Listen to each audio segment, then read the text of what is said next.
La dernière super-éruption de Yellowstone s'est produite il y a environ 640 000 ans, bien avant que l'Homo sapiens ne fasse son apparition. Cependant, nous étions déjà présents lors d'une autre catastrophe naturelle tout aussi dévastatrice. Cette super-éruption s'est produite sur l'île de Sumatra il y a près de 74 000 ans. À ce moment-là, un super-volcan en éruption a ravagé d'immenses territoires, projetant des panaches de débris et de cendres qui se sont dispersés sur des milliers de kilomètres, provoquant une chute significative des températures à l'échelle mondiale. Les effets de cette éruption cataclysmique se sont fait sentir jusqu'en Afrique australe, et les experts estiment qu'il pourrait avoir eu un impact considérable sur les premiers humains. À l'époque de l'éruption, nos ancêtres utilisèrent déjà des outils en pierre et savaient probablement comment produire du fil. Certains vont jusqu'à suggérer que la super-éruption du Toba aurait été d'une telle intensité qu'elle aurait pu menacer la survie même de nos ancêtres, les rapprochant du seuil de l'extinction. Selon les scientifiques, l'éruption du Toba pourrait être la plus grande éruption survenue sur Terre au cours des 2 derniers millions d'années. Elle a expulsé une quantité colossale de roches pyroclastiques, suffisante pour recouvrir la totalité des États-Unis d'une couche aussi épaisse qu'une maison à un étage. Environ un tiers de ces dépôts se sont accumulés dans le nord de Sumatra, tandis qu'une grande partie a été emportée sous le plancher océanique de l'océan Indien. Cette éruption a laissé derrière elle un lac de cratères elliptiques d'environ 100 km de long. La caldeira est si vaste qu'il est difficile de se rendre compte que l'on se trouve sur un volcan. Les dépôts de ponce issus de l'éruption sont encore visibles dans les parois des canyons, s'enfonçant profondément sous terre. Bien que le volume de ponce et de cendres impliqués dans cette catastrophe fasse l'objet d'un consensus, les experts restent incertains quant à la quantité exacte de soufre qui a été libérée dans l'atmosphère. Certaines couches de soufre présentes dans les glaces polaires pourraient bien être le résultat d'une telle libération. Mais jusqu'à présent, aucune corrélation n'a été établie entre elles et l'éruption du Toba. Revenons à l'impact profond qu'a eu cette éruption sur les premiers humains. Il apparaît que certains ont non seulement survécu, mais ont même prospéré après cette catastrophe naturelle. Du moins, à en juger par les vestiges qu'ils ont laissés durant et après l'éruption. Il est possible que le désastre n'ait pas constitué une menace sérieuse pour ceux de nos ancêtres qui ont trouvé refuge le long des côtes. Les preuves génétiques indiquent que les humains modernes descendent d'un groupe de quelques milliers de personnes qui ont quitté l'Afrique il y a environ 60 000 ans. Pourquoi un groupe aussi restreint? Selon certains spécialistes, la majorité de nos ancêtres aurait pu être anéantie par l'éruption du Toba.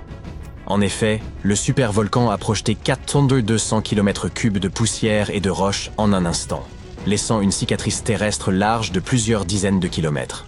La poussière et le soufre rejetés dans l'atmosphère par le Toba ont probablement contribué à refroidir la surface de la Terre, provoquant ainsi la formation de glaciers et une baisse du niveau des mers.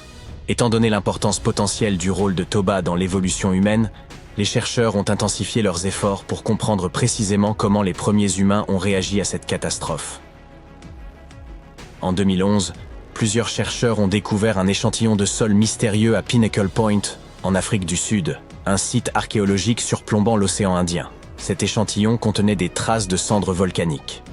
Après avoir analysé cette couche, ils ont mis au jour plus de 400 000 artefacts laissés par les premiers humains, allant d'outils en pierre taillés à des signes de maîtrise du feu et des ossements d'animaux. Sur la base de ces découvertes, l'équipe de recherche a émis l'hypothèse que les premiers habitants de la côte sud-africaine ont non seulement survécu, mais ont prospéré après l'éruption, peuplant cette région pendant des millénaires et perfectionnant leurs outils. Cette région aurait pu servir de refuge pendant et après l'éruption du Toba. Une étude de 2009 a suggéré qu'elle aurait pu faire chuter les températures mondiales d'une dizaine de degrés, rendant la survie extrêmement difficile ailleurs en Afrique. Mais si un hiver volcanique s'est produit, il est probable que les températures côtières aient été moins rigoureuses. D'autre part, des études plus récentes suggèrent que le Toba a libéré tellement de soufre dans l'atmosphère que les aérosols formés auraient pu s'amasser, limitant ainsi leur effet refroidissant à long terme. En d'autres termes, les températures auraient chuté drastiquement juste après l'éruption, mais uniquement dans certaines régions.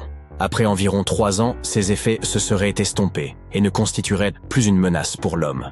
Cependant, il semble que des recherches supplémentaires soient encore nécessaires pour confirmer ces hypothèses. En attendant, voyons plutôt s'il convient de surveiller certains volcans de nos jours. L'année dernière, des milliers de secousses sismiques ont ébranlé le sol près de la centrale géothermique de Svartsengi en Islande. Le magma a fait surface dans cette région, ouvrant de larges fractures à travers la petite ville de Grindavik. Le sol y continue de se soulever, et une éruption pourrait survenir sans préavis. Mais ça ne s'arrête pas là. Partout dans le monde, 45 autres volcans continuent de montrer des signes d'activité. Prenons l'exemple du Vésuve en Italie. Ce volcan tristement célèbre pour avoir anéanti la ville de Pompéi en 79 après Jésus-Christ. Au cours des 17 derniers millénaires, le Vésuve a connu 8 éruptions explosives, suivies de coulées pyroclastiques dévastatrices. Des flux denses de cendres, de fragments de lave et de gaz surchauffés se déplaçant à grande vitesse. La dernière éruption de ce volcan remonte à 1944. Le mont Rainier, situé aux États-Unis, est considéré comme l'un des volcans les plus dangereux du pays. Son altitude élevée, sa composition chimique, sa proximité des banlieues de Seattle et Tacoma dans l'État de Washington, ainsi que sa capacité à produire des coulées pyroclastiques massives, font de ce volcan une menace sérieuse. La chaleur dégagée par le mont Rainier pourrait faire fondre la glace et la neige qui le recouvre, provoquant des coulées rapides de débris, de boue et de roches vers les vallées environnantes. Le volcan Novarupta, situé dans le parc national de Katmai en Alaska, s'est formé lors d'une éruption en 1912, la plus grande du XXe siècle. Cette éruption a projeté près de 30 km3 de cendres et de débris dans l'atmosphère, générant un flux de cendres si intense qu'il a donné naissance à la vallée des 10 000 fumées. Le Pinatubo, situé dans une région densément peuplée des Philippines, est devenu tristement célèbre après une terrible éruption en 1991, la deuxième plus grande du XXe siècle. Plus de 700 personnes ont péri lors de cette catastrophe naturelle. Aujourd'hui, plus de 21 millions de personnes résident à moins de 100 km du Pinatubo. Le mont Agung, un volcan indonésien en activité continue, a connu sa dernière grande éruption en 1963. Cet événement fut l'une des éruptions les plus tragiques de l'histoire du pays. Pendant 11 mois, le volcan a déversé des cendres et des coulées pyroclastiques, causant la mort de plus de 1000 personnes et d'importants dégâts matériels. Des panaches de cendres ont été observés au-dessus du volcan tout au long de l'année 2018, à la suite de l'éruption de novembre 2017. Le mont Fuji, au Japon, n'a pas connu d'éruption depuis 1707. Cette année-là, un puissant séisme aurait déclenché l'activité volcanique. En 2014, des experts ont mis en garde contre un risque accru d'éruption du Fuji, suite au séisme de magnitude 9 qui a secoué le Japon en 2011. Selon eux, ce tremblement de terre aurait augmenté la pression sous la montagne. Lors de l'éruption de 1707, une telle quantité de cendres et de débris a été projetée dans les airs que Tokyo a été touché. Si le Fuji devait entrer en éruption à nouveau, cela pourrait affecter plus de 25 millions de personnes dans les régions environnantes. L'éruption du mont St. Helens, dans l'État de Washington, en 1980, a été l'un des événements volcaniques les plus dévastateurs de l'histoire des États-Unis. 57 personnes et des milliers d'animaux ont péri lors de cette catastrophe naturelle. L'éruption a également ravagé environ 520 km² de forêt. Les experts estiment que l'historique des éruptions massives du mont St. Helens rend de futures catastrophes inévitables. Une prochaine éruption explosive pourrait disperser de grandes quantités de cendres à travers le nord-ouest du Pacifique. C'est pourquoi ce volcan est étroitement surveillé. Le mont Merapi, l'un des volcans les plus actifs d'Indonésie, est en éruption depuis des siècles. Selon la NASA, le principal danger de ce volcan réside dans ses coulées pyroclastiques qui peuvent se propager sur de vastes zones et mettre de nombreuses vies en péril. La dernière éruption du Merapi a eu lieu en janvier 2024, projetant des panaches de fumée dans l'atmosphère. Aujourd'hui, plus de 24 millions de personnes vivent dans les environs de ce volcan. En avril 2025, les géologues sont retournés pour leur première mission de l'année au Norris Geyser Basin. Ils effectuaient leur inspection habituelle quand ils ont soudain constaté qu'un élément du paysage ne correspondait plus à ce qu'ils avaient observé auparavant. À la place d'un sol monotone, s'ouvrait désormais une large cavité d'environ 4 mètres, emplie d'une eau laiteuse aux nuances bleu pâle. L'inquiétude les a aussitôt gagnés. Il se demandait si ce phénomène n'était pas le signe que le supervolcan de Yellowstone se préparait à entrer en éruption.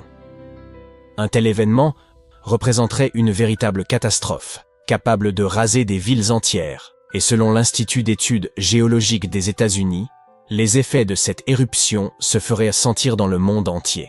Les régions proches subiraient des coulées pyroclastiques, ce mélange extrêmement dense de gaz volcaniques, de cendres, de pierres ponces et de blocs de lave. Rien ne résisterait à leur passage et l'éruption du Yellowstone les projetterait jusque dans le Wyoming, l'Idaho et le Montana. Les zones plus éloignées échapperaient à ces coulées dévastatrices, mais elles subiraient de lourdes retombées de cendres, particulièrement abondantes dans les États situés près de la zone d'émission. Ces particules représenteraient un grave danger pour quiconque les respire, et leur accumulation pèserait suffisamment pour étouffer les cultures ou provoquer l'effondrement des bâtiments. Les conséquences seraient innombrables, et nous y reviendrons plus tard, car peu après la découverte, ce gouffre singulier prit de court même les spécialistes. Les géologues ont découvert des roches projetées en tous sens, dont certaines atteignaient près de 30 cm de diamètre, toutes couvertes d'une boue grisâtre, identique à celle qui recouvrait les parois de la nouvelle source. Le site donnait l'impression d'avoir explosé, sans que personne n'en ait été témoin. L'équipe a donc consulté d'anciennes images satellites pour en dater l'apparition. En décembre 2024, le sol était intact. Le 6 janvier 2025, une légère dépression s'esquissait. Et le 13 février, le trou rempli d'eau était déjà formé. Ce qui restait troublant, c'est que les capteurs chargés de détecter les explosions hydrothermales majeures n'avaient relevé aucune activité. Aucun souffle puissant, ni signe annonciateur. On a plus tard établi que cette ouverture déroutante n'était pas née d'une seule et vaste détonation, mais d'une succession de petites explosions échelonnées dans le temps. Ces décharges avaient d'abord expulsé des roches, puis de la boue, façonnant peu à peu le cratère, lequel s'était ensuite rempli d'une eau chargée en silice. Cette conclusion représentait un profond soulagement. Yellowstone repose sur un supervolcan dont les grandes éruptions représentent un scénario redouté. Par bonheur, il ne s'agissait là que d'un phénomène modeste, lentement accumulé, spectaculaire certes mais parfaitement maîtrisable. Le parc national abonde en geysers, sources chaudes et paysages naturels variés, mais sous la surface règnent des forces d'une intensité extrême, toutes liées à ce supervolcan. Les supervolcans se caractérisent par une taille exceptionnelle et, le plus souvent, par l'absence de cônes, puisqu'ils correspondent au reste de gigantesques chambres magmatiques dont l'embrasement ancien a laissé derrière lui une caldeira. Ils se situent généralement au-dessus de points chauds et il n'est guère surprenant qu'ils puissent engendrer de véritables super-éruptions capables de projeter dans l'atmosphère plus de 1000 km3 de cendres, de roches en fusion et de gaz brûlants. 4 événements de cette ampleur suffiraient à remplir entièrement le Grand Canyon. Les supervolcans se forment lorsque des volumes considérables de magma incandescent s'échappent des profondeurs. Ce magma, bien qu'il remonte vers la surface, ne peut franchir la croûte terrestre, si bien qu'une masse bouillonnante s'accumule à quelques kilomètres seulement, sous une pression toujours croissante. Et c'est alors que, boum, survient la super-éruption. En 2015, des chercheurs de l'Université de l'Utah ont cartographié la chambre magmatique principale du supervolcan de Yellowstone et ont été stupéfaits par sa taille. Ils ont ensuite découvert une seconde chambre juste en dessous. Ensemble, ces réservoirs souterrains pourraient recontenir suffisamment de roches en fusion pour remplir 11 fois le Grand Canyon. Toute cette masse magmatique exerce une pression vers la surface, expliquant que le sol de Yellowstone s'élève de 3 à 5 cm chaque année. Ce soulèvement, lent mais constant, pourrait paraître anodin, mais combiné au fait que Yellowstone demeure un volcan actif, avec un indice d'explosivité volcanique de 8, il incite à s'interroger sur les conséquences potentielles d'un scénario catastrophe. En effet, ces dernières années, le site a montré une certaine agitation. En mars 2023, 354 tremblements de terre ont été enregistrés, dont le plus puissant atteignait une magnitude de 3,7, dans le cadre d'une série de 106 secousses. Avant de céder à la panique, les experts de l'observatoire du volcan de Yellowstone assurent qu'il n'y a pas lieu de s'alarmer. Aucune éruption n'est imminente. Les volcans ne suivent pas de calendrier précis, et le fait que Yellowstone n'ait pas éclaté depuis longtemps ne signifie nullement qu'une explosion soit sur le point de survenir. Pour l'instant, le parc demeure stable, mais les scientifiques surveillent attentivement tout ce qui se passe sous terre. Séismes, soulèvement du sol et variations de température. Par souci de précaution. Le panache de magma en fusion qui forme le point chaud sous Yellowstone bouillonne depuis 17 millions d'années. La lente progression de la croûte terrestre au-dessus a laissé une traînée de volcans s'étendant sur plus de 720 km le long de la plaine de la Snake River, la plupart désormais recouverts de couches successives de lave et de sédiments. Au cours des 2,1 derniers millions d'années, Yellowstone a déclenché 3 éruptions cataclysmiques d'une ampleur telle qu'elles ont remodelé le paysage. Chacune projeta des coulées pyroclastiques, rivières de roches brûlantes, de cendres et de pierres ponces, sur plusieurs kilomètres. Les débris s'accumulèrent en couches épaisses, certaines se solidifiant en roches semblables à de la lave. Lorsque ces éruptions vidèrent les chambres magmatiques souterraines, le toit s'effondra, formant les gigantesques calderas que nous observons aujourd'hui. Même après ces méga-éruptions, Yellowstone poursuivit son activité. Entre 180 000 et 70 000 ans avant notre ère, d'énormes coulées de lave rhyolitique, atteignant parfois plus de 600 km3, se déversèrent. Certaines suivirent des lignes de fissures orientées nord-sud. La coulée de West Yellowstone se manifesta il y a environ 110 000 ans, tandis que celle de Neperse Creek remonte à 160 000 ans. Depuis Madison Junction, sur le rebord nord-ouest de la caldeira, on peut observer une falaise formée lorsque l'éruption du tuf de Lava Creek provoqua l'effondrement du terrain il y a 640 000 ans. À l'intérieur de la caldeira, les coulées de lave durcie serpentent à travers le sol, témoignant de ces épisodes. Déterminer quand un supervolcan pourrait entrer en éruption revient à lire les signaux que nous envoie la nature. Des milliers d'années avant une éruption massive, la chaleur souterraine s'accumule, et les chambres magmatiques deviennent comme des cocottes minutes sous pression. De petits signes apparaissent.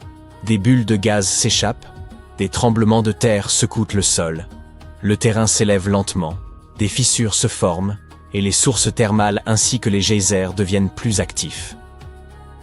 Que se passerait-il si Yellowstone entrait en éruption? Les coulées pyroclastiques dont nous avons parlé se composent généralement de 2 éléments. Un flux inférieur de lave brûlante, se déplaçant au niveau du sol, et un nuage de cendres le suivant au-dessus. Ensemble, ils dévasteraient de vastes régions. Les cendres pourraient même atteindre l'Europe en 3 à 4 jours, mais l'impact y serait relativement modéré comparé aux zones les plus proches de l'épicentre. Après cela, il ne faudrait guère plus de 2 à 3 semaines pour que des températures plus fraîches s'installent à l'échelle mondiale, en raison des gaz sulfurés qui atteindraient l'atmosphère supérieure suite à l'éruption. Les scientifiques estiment que la température planétaire pourrait chuter de 10 à 12 degrés, et ces effets perdureraient de 6 à 10 ans, interrompant les moussons et provoquant potentiellement une famine étendue en Asie. Vous êtes inquiets? Rassurez-vous, les experts ne pensent pas que le géant endormi sous le parc de Yellowstone se réveillera de notre vivant.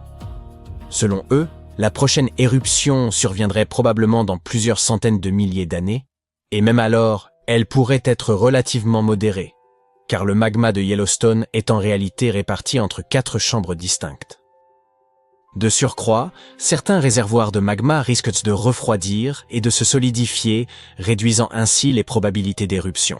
Ainsi, bien qu'un événement de cette ampleur puisse profondément altérer notre monde, il demeure très improbable qu'une éruption se produise dans un avenir proche.